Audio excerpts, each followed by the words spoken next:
Phlebotomy Handbook, Chapter 11, Capillary Blood Specimens. I will also be covering Chapter 14 further in this PowerPoint as well. Again, this goes over the chapter objectives. Indication for skin puncture.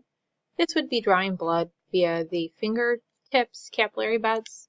This helps reduce the risk of iatrogenic anemia or infections. And iatrogenic anemia is an anemia that is actually caused by us drawing too much blood from a patient at one given time. Sharps injury, patient injury, less painful than venipuncture, less costly in terms of equipment and supplies. We need less equipment, smaller equipment, faster than a venipuncture. This is debatable. We will see in classes, we will have a lab on this. Easy for self-monitoring diabetic patients, which is nice because point of care testing allows those patients to test themselves at home. For pediatric patients, it's a significantly less amount of blood volume is taken. Avoids anemia in neonates, infants, and children. Also less need for child restraint.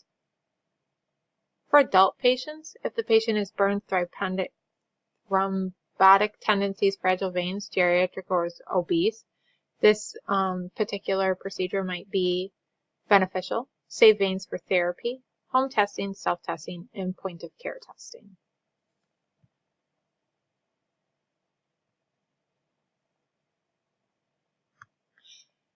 The save veins for therapy, a lot of chemotherapy patients will do a skin puncture for as opposed to venipuncture because they have to get the IVs put in, so we will save their veins for that therapy. Indications for skin puncture not recommended when and if on our blankets large amounts of blood needed for testing. Edematous area may dilute the sample. Patient is dehydrated or has poor circulation. Coagulation studies is our third blank, or erythrocyte sedimentation rates are ordered. The other thing to be aware of, large amounts of blood needed for testing. An example of this would be blood cultures, where we need 20 mL of blood from the patient. Microbiology specimens are ordered due to possible skin contaminants. It can also be here blood cultures are ordered, as I spoke about previously. Common laboratory tests used with capillary blood are complete blood count, CBC, hemoglobin and hematocrit, H&H, white blood cell count differential, blood smears for manual white blood cell differential, electrolytes, bilirubins, neonatal blood gases, neonatal screening, which is called the PKU, which is done within the first 24 hours of the baby being born. Point of care or self-testing or glucose. Different from venipuncture samples, capillary blood is a mixture of blood from the arterioles and blood from the venules and blood from the capillaries. So this particular sample might have higher amounts of arterial blood present. Also, too, we got to be aware that tissue fluids will get into these samples. Arterial pressure is higher than venous pressure, so capillary blood has a slightly higher proportion of arterial blood in the mixture. Basic technique for collecting capillary blood. We will have a detailed lab. We're going to grade and assess and identify our patient, perform hand hygiene and gloving technique, prepare supplies and micro collection devices, and pay attention to detail and to cleanliness. We're going to check for diet restrictions, latex sensitivity, and likelihood of fainting. A diet restriction would be, was the patient fasting today? Cleanse the site. Select a site, warm it if necessary. Open to the puncture device within view of the patient. We're going to perform the puncture and wipe away the first drop, unless specified for point of care tests. Obtain the blood sample. Apply direct pressure to the puncture using a clean gauze pad. Discard the sharp device in a sharps container, which is our third blank. Label the specimen and prepare it for transport. Assure bleeding stop and thank the patient before leaving.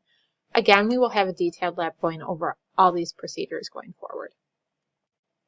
Supplies for skin puncture. Please review this in your own time. This just gives you an example of the micro collection tubes we would use for a skin puncture. Preferred sites for the puncture, the fleshy central palmar surface of the distal pharynx of the third and fourth finger, middle and ring finger, of the non-dominant hand is preferable.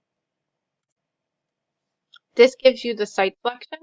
We are going to choose, like I said, the third and fourth finger of the non-dominant hand, and we are going to go in the areas here, which is off to the side. We don't want to go in the very center, as this is the most sensitive area of our finger. Preferred sites for puncture. The puncture should be slightly off center of the thickest part of the finger. For infants less than 1 year old or neonates, we're going to use the lateral and medial plantar surface of the heel, and we will cover this more in later chapters. This is just the structure of the finger and nail. Sites not recommended for skin puncture. The earlobe. Possible interference with pierced earrings, close proximity to the eyes may cause anxiety to the patient. Central arch area of an infant's heel and posterior curve of the heel. So the posterior curve would be here, due to risk of injury, nerves, tendons, cartilage, and bone. Sites not recommended for skin puncture continued. Fingers of a newborn or infant less than 1 year of age, due to risk of hitting the bone and causing infections. The fifth pinky finger, risk of hitting the bone due to thinner tissue. The thumb, because it has a pulse. The index pointer finger, often more sensitive or calloused. Swollen or previously punctured sites may be more painful, or accumulated fluid may dilute the specimen. Fingers on the side of a mastectomy. Lymph nodes removal during surgery may result in fluid buildup. Consult with a physician if bilateral mastectomy is present. Sites not recommended for skin puncture. Again, this is showing very edematous skin. The infant fingers are very small, as you can see in this picture. This just shows you edema that happens. It's localized edema in the legs. Improving site selection. Do not use fingers that are cold, cyanotic, or swollen. And cyanotic would be blue in color, like this image here. We're going to warm the puncture site, increase arterial blood flow to the area. Commercial available heating packs. Apply warm towels. We can also lower the arm, allowing gravity to pull blood into the fingers. Cleansing the skin puncture site. Cleanse the site with 70% isopropyl alcohol pad. Allow the site to dry thoroughly. Alcohol can cause hemolysis and alter tests if it is not allowed to air dry. Cause staining at the puncture site. Prevent round drops of blood from forming. And we're going to never blow on the site to speed drying, because this could introduce infectious agents from our mouth to our skin. And this shows you various degrees of hemolysis. This is mild, and this is grossly severe. This goes over the detailed procedure on how to appropriately clean the site and steps for our skin puncture. I will have you review these slides on your own, as we will have a detailed lab and class on this as well. Acquire a capillary blood specimen using a retractable safety device. Be emotionally prepared and greet the patient to put them at ease. We're going to position the patient in a safe chair. Use standard precautions and perform good hand hygiene. And as to hand preference, check hand dominance as well.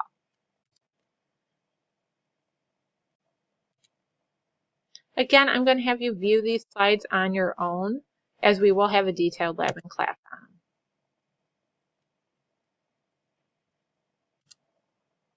We will always squeeze the first drop and wipe that first drop away, so you're aware. We do not use excessive milking, massaging, or forceful scooping, because it can result in excess tissue fluid and hemolysis of our sample. We will allow the tube to fill by capillary action, whereby blood flows freely into the tube on contact without suction.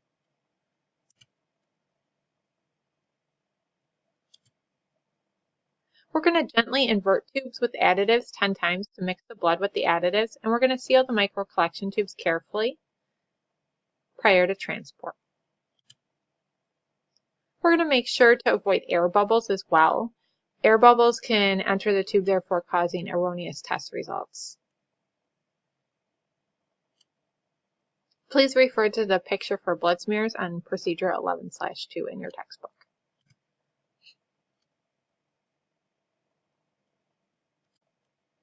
Other considerations: we use safe retractable puncture devices, single-use disposable, multi-use for the same patient disposable lancets. This would be commonly seen at patients testing their glucose at home.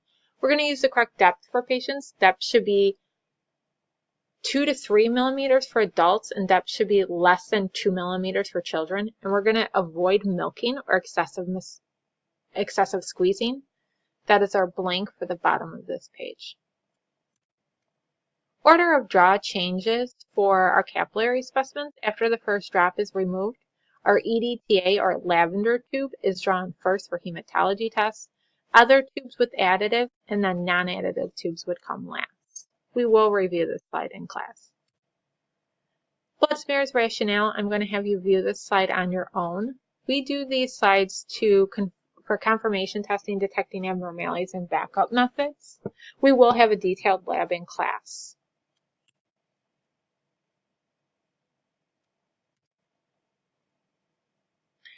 When we use our spreader slide, please be aware the angle is approximately 30 degrees. When we obtain a blood smear slide, our goal is to get what's called this feathered edge. It has a visible curved edge that thins out smoothly and resembles the tip of a bird's feather. This is not easy to replicate each time. It takes a lot of practice. Slides with ridges, lines, or holes are not usable. Errors result from too large a drop, too long a delay in making the smear, blowing on the slide, and using a chip slide. Other considerations for capillary blood samples. Please be aware that concentration of glucose is higher in capillary blood than in venous blood specimens. Concentration of potassium, total protein, and calcium is lower in capillary blood than in venous blood. Microhematocrit, I'm going to have you view this slide on your own.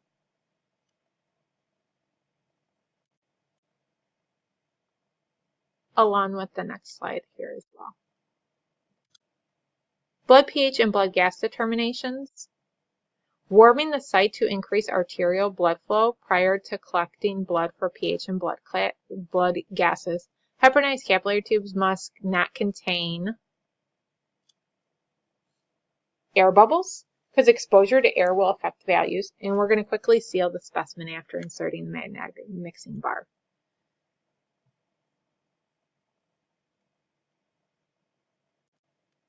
Do not cause hemolysis. Causes of hemolysis, again, residual alcohol, excessive milking of the finger, excessive milking of the specimen, increased red blood cell fragility, and high PVC newborns and infants. This concludes Chapter 11, Part 1. Please view Chapter 14, Part 2 to continue on with this slide show.